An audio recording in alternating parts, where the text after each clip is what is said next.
The email arrived on a Tuesday morning. No phone call before it, no warning the night before. No conversation over the weekend when my mother-in-law had sat across from me at Sunday dinner, passing the bread basket and asking how my work was going. Just an email. Sent at 6:47 a.m., before I'd even finished my first cup of coffee. The subject line read, "Regarding your role at Hargrove and Sons." I almost didn't open it. I thought it was something routine, a calendar update, a vendor invoice that needed my signature, maybe a scheduling conflict for the board meeting next Thursday. I set my mug down, tapped the notification, and read. Dear Nora, after careful consideration, the Hargrove family has decided to restructure the leadership of Hargrove and Sons Real Estate. Effective immediately, your position as Chief Financial Officer is terminated.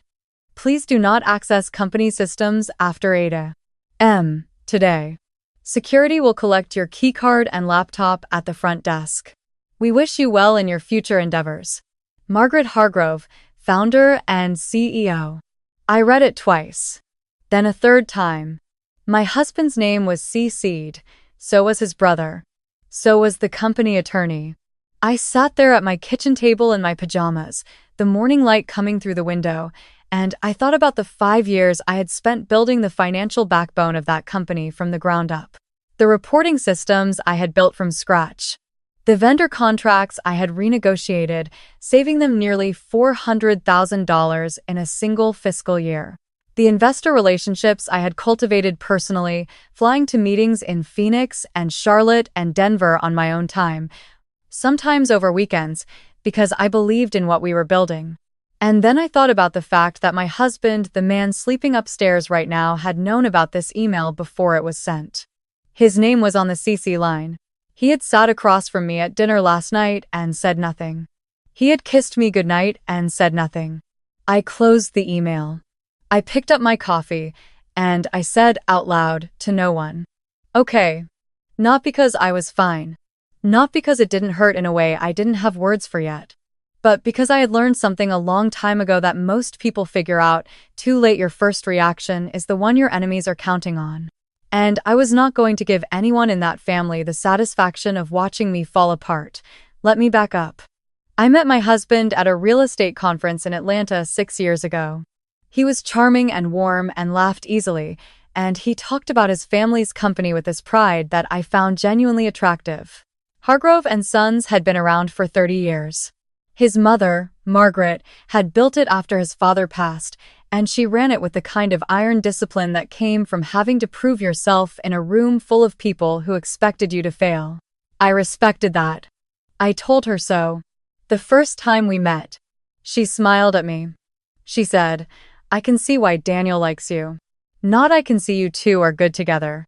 Not welcome to the family. Just I can see why Daniel likes you." Like I was a nice piece of furniture he had picked out. I should have paid more attention to that.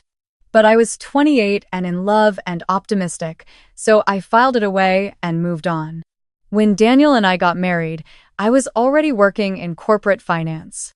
I had built a solid career at a consulting firm, working with mid-sized companies on financial restructuring and growth strategy. I was good at it.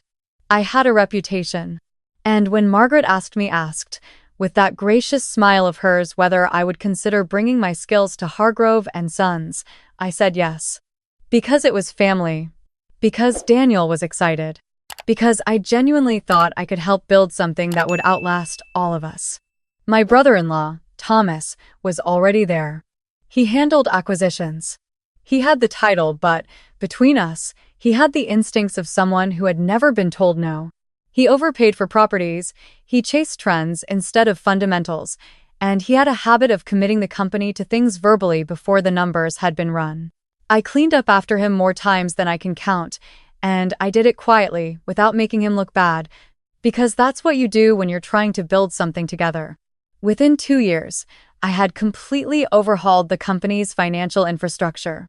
I brought in a new accounting system. I restructured 3 underperforming property portfolios. I built relationships with 6 institutional investors who had never looked at Hargrove and Sons before I walked into their offices. The company's net operating income grew by 31% in my first 2 years. Margaret presented those numbers at the annual stakeholder dinner like she had conjured them herself. I smiled across the table at Daniel.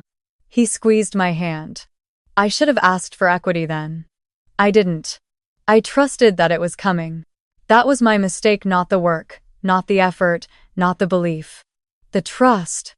I started noticing the shift about 8 months before the email arrived. It was small at first. Meetings I wasn't included in. Decisions that got made before I was consulted. Thomas began CCing the company attorney on communications that had previously just been internal. Margaret started asking for financial summaries for her own records reports that duplicated work I had already submitted through proper channels. As if she was building a parallel record of the company's finances without me. I asked Daniel about it one evening. I kept my voice calm. I said, "I feel like something is changing at the office. Are you aware of anything I should know about?" He told me I was being paranoid. He said his mother was just being thorough. He said Thomas had mentioned I seemed difficult to work with lately, and he said it like he believed it, like Thomas's version of events had already replaced his own observations. That was the moment I understood. Not just that something was wrong, but that Daniel had already chosen a side, and it wasn't mine. I didn't react. I said, "Thanks for letting me know," and I went upstairs and I sat on the edge of the bed in the dark for a long time. And then I got to work. Because here's what nobody in that family had ever thought to ask. Who actually maintained the relationships with our 5 largest institutional investors? Whose name was in their phones? Who had flown to their offices, sat in their conference rooms, learned the names of their assistants and their children and the causes they cared about? Mine. The Hargrove name opened the first door. My work had kept every single one of those doors open for 5 years. Over the next 6 months, I did 2 things simultaneously. On the surface, I continued doing my job with the same precision I always had. The books were immaculate. The reports were on time. I gave Margaret nothing to point to. But underneath that, quietly, I began preparing. I updated every investor file. I maintained contact information, relationship notes, deal history, communication preferences, and I kept personal copies. Nothing proprietary. Nothing that belonged to the company in a legal sense. Just the relationship context that lived in my head and my personal correspondence. The kind of institutional knowledge that walks out the door when a person leaves and cannot be replicated by whoever sits down at that desk next. I also had 3 quiet conversations. One with our largest investor, a private equity group out of Denver that had committed $12 million to a development project I had personally structured.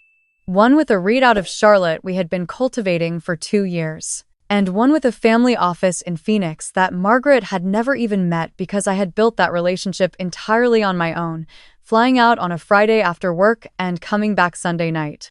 I didn't say anything inappropriate in those conversations.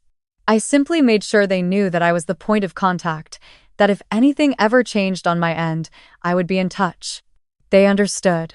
People who work in capital allocation are very good at reading between lines. And then I waited. The email arrived on a Tuesday. I read it 3 times. I put down my coffee. I said, "Okay," to an empty kitchen. At who? 58. I sent one reply to Margaret's email. It said, "Understood. I'll have everything in order. Best, Nora." 2 words. Understood. Best. I did not beg. I did not demand an explanation. I did not call Daniel and ask him why. I got dressed, drove to the office, handed over my keycard and laptop with a pleasant expression, wished the receptionist a good week, and left. By noon, I had signed a lease on a small office suite 2 miles away. By Thursday, I had registered a new LLC. By the following Tuesday, exactly 1 week after the email, I had taken 3 meetings. Denver, Charlotte, Phoenix. Every single one of them moved with me.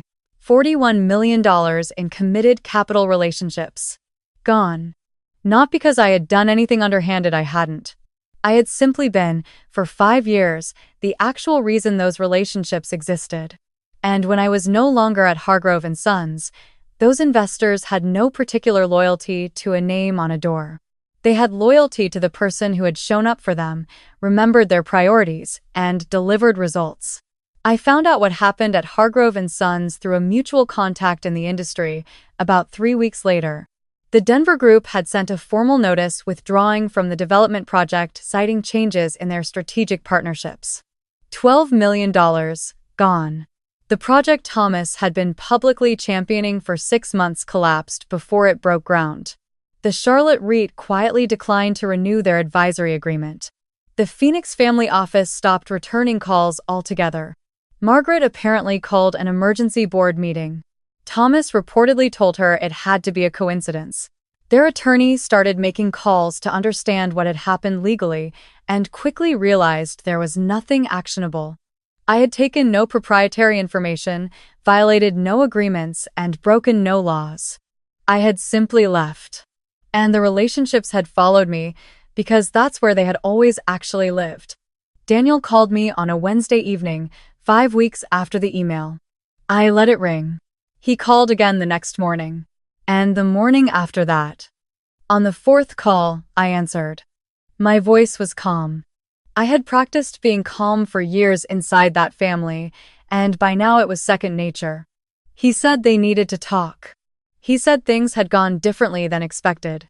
He said his mother wanted to know if there was any possibility of discussing a consulting arrangement, if I would be willing to help them reconnect with the investors. I listened to all of it without interrupting, and then I said, I appreciate you reaching out, Daniel. I'm fully committed to my current clients, and I don't have capacity for additional engagements at this time. I wish Hargrove and Sons well. He started to say something else. I said, take care of yourself. And I ended the call. I am not going to pretend that I felt nothing. I had loved that man. I had believed in that family. I had given 5 years of my best professional work to a company that had decided, at some point, that I was useful but not worth keeping. That I was someone who could be managed and maneuvered and eventually discarded with a 6:47 a.m. email and a CC'd attorney. What I will tell you is what I felt after I hung up the phone. I was sitting in my new office. It was a simple space, a desk, a window, a good chair. No family photos on the walls, no history. Just a clean room where the work I did belonged entirely to me. I felt, for the first time in 5 years, like I could breathe completely. Not the careful half-breath of someone always monitoring the room. Not the measured exhale of someone waiting to find out which version of events they were going to be handed. A full breath. My own. My company had 3 clients by the end of that first month. 6 by the end of the quarter. Every one of them came through relationships I had spent years building, not the Hargrove name, not anyone else's network, not a referral from a family that had treated me like a variable they could cut from the equation. I do not think about them often now. When I do, it is not with anger. Anger is an expensive feeling, and I have things to build. What I think about sometimes is the email. 6 lines, no phone call, no conversation. Just we wish you well in your future endeavors from a woman who had passed me the breadbasket 3 days earlier and asked how my work was going. And I think, she asked the right question. She just didn't wait for the real answer. My work is going very well. I made sure of it. I made sure of it quietly and early and completely the same way I have always done everything that matters. The irony is that Margaret built Hargrove and Sons by refusing to let anyone underestimate her. She spent 30 years proving that being overlooked was the other person's mistake. She taught me that, actually. She just didn't realize she was teaching me how to use it against her. On the 1-year anniversary of that email, I closed the largest deal my company had ever done. The Denver Group. A mixed-use development. My name on the term sheet, my firm's logo on the closing documents. I poured myself a glass of wine, no ice, just the wine, and I sat by the window in my office and I let myself feel it. All of it.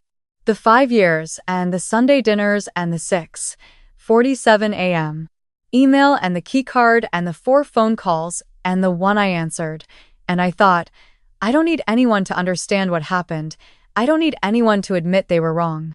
I don't need a conversation or an apology or a revised version of events. I just needed a Tuesday morning and a clean exit and enough time to show everyone, including myself, exactly what I was capable of when nobody was trying to manage me anymore. The door they closed turned out to be the best thing they ever did for me. I just made sure I was already on my way out before they locked it.